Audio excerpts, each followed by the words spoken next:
Hello guys, welcome back to my channel. My name is Maria and today we are going to talk about drawing foundations. Have you ever found yourself thinking, I want to paint like old masters, but I just don't know where to start? Then this video is for you. Today we're going to talk about something that might seem basic, but is actually the foundation that every master painter built their career on: drawing. Not just any drawing, but the kind of systematic observational drawing that can be a skeleton of everything that you will achieve in your future artist career. Let's start why drawing was so crucial to the masters. When you look at Leonardo's or Michelangelo's anatomical studies or figure drawings, you will see the research and development phase of the paintings that later would change the art history. Then we might think of drawing as a visual problem solving. Every line, every shadow, every highlight is a decision that we are translating from our 3D reality to the two-dimensional surface of the paper. And the masters worked out these problems first in their drawings. Now let's talk about necessary materials and equipment. The good news is that drawing doesn't need a lot of expensive materials. It's just, in our case, will be just graphite pencils, paper, erasers, X-Acto knives, and that's literally it. For graphite pencils, you'll want a range from 2H to 6B. I usually use a range from 2B to 8B. For paper, just any good quality drawing paper with some tooth to it. The tooth will gonna hold your marks better than just smooth paper. So I'm going to walk you through materials just a little bit later. And now let's talk about mark making. In my presentation, I attached 4 drawings. 2 of them were made by Rembrandt and 2 were made by Dürer, and all of them have exactly that shading techniques that we are going to try and master. The first one is hatching. Hatching is just shading with basic parallel lines. Cross-hatching is the most popular and the most beautiful way to shade a drawing. And on these 4 photos, you can see the way artists shade their drawings. And the most important part is the direction of these marks. Next one is blending. Blending is just basically smudging a pencil on a paper. There is different blending ways that you can do it. It's sometimes you can use your finger, which I don't really recommend at all. Sometimes it's blending stump. Most likely we are not going to use blending at all in our course.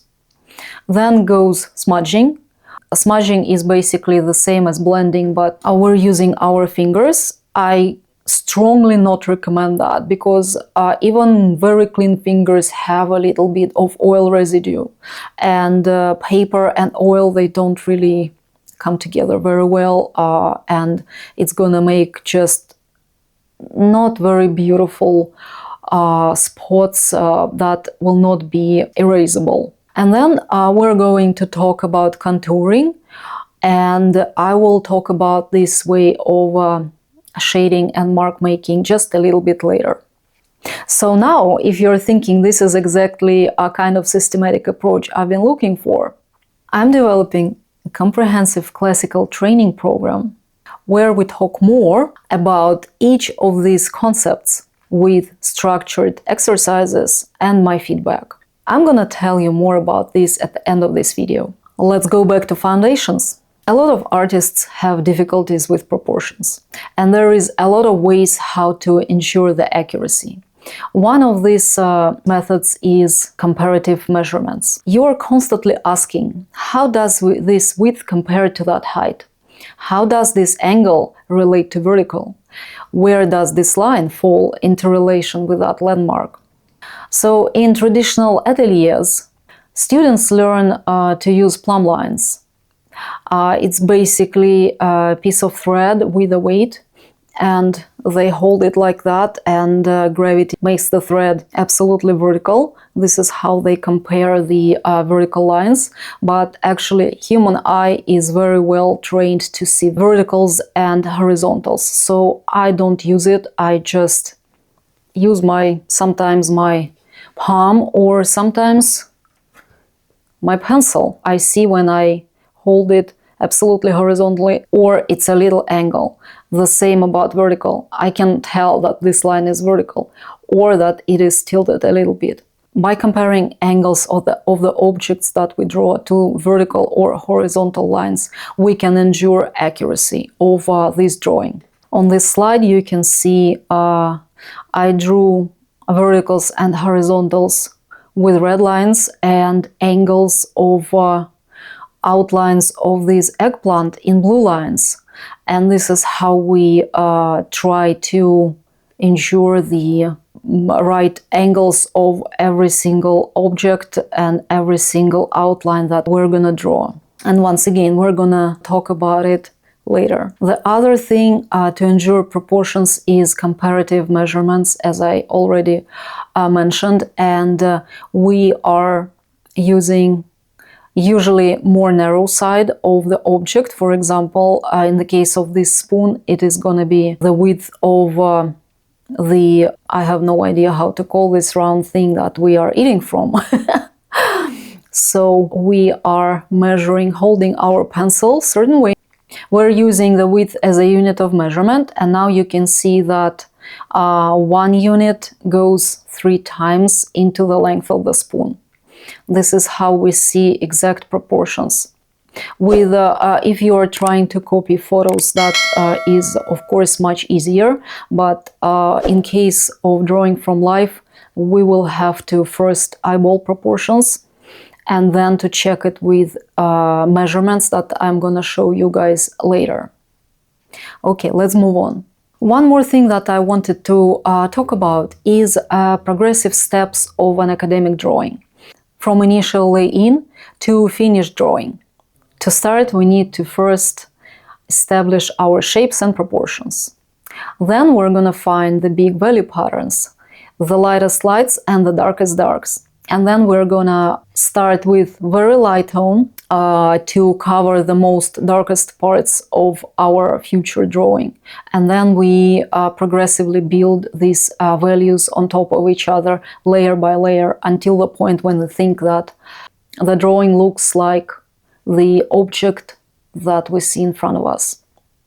Now, if this systematic approach resonates with you, and if you're tired of random tutorials and actually want a real classical academic training with a clear progression, but you don't want to break your bank and to pay thousands and thousands of dollars for art school, I would like to invite you to check out my Patreon course that is in progress right now. I'm recording it. It's called Classical Art Academic Training. I have structured it as 3-tier system. The foundation level gives you access to my complete video curriculum. We're gonna follow the same progression as old masters used. The intermediate level adds small group demonstrations, critiques of your work, always friendly, never criticizing, and downloadable PDFs with exercises and reference materials. And the advanced level includes private one-on-one lessons where we can address your specific challenges and accelerate your progress with personal feedback. This isn't just about drawing, it's about building the foundation that will transform everything else you do as an artist. If you want to paint portraits or landscapes or maybe still lifes, these observational skills are the building blocks for you. The link to my Patreon is in the description below. I would love some comments if you think that this video was helpful, or maybe you would like to add something, or I don't know, you have a suggestion.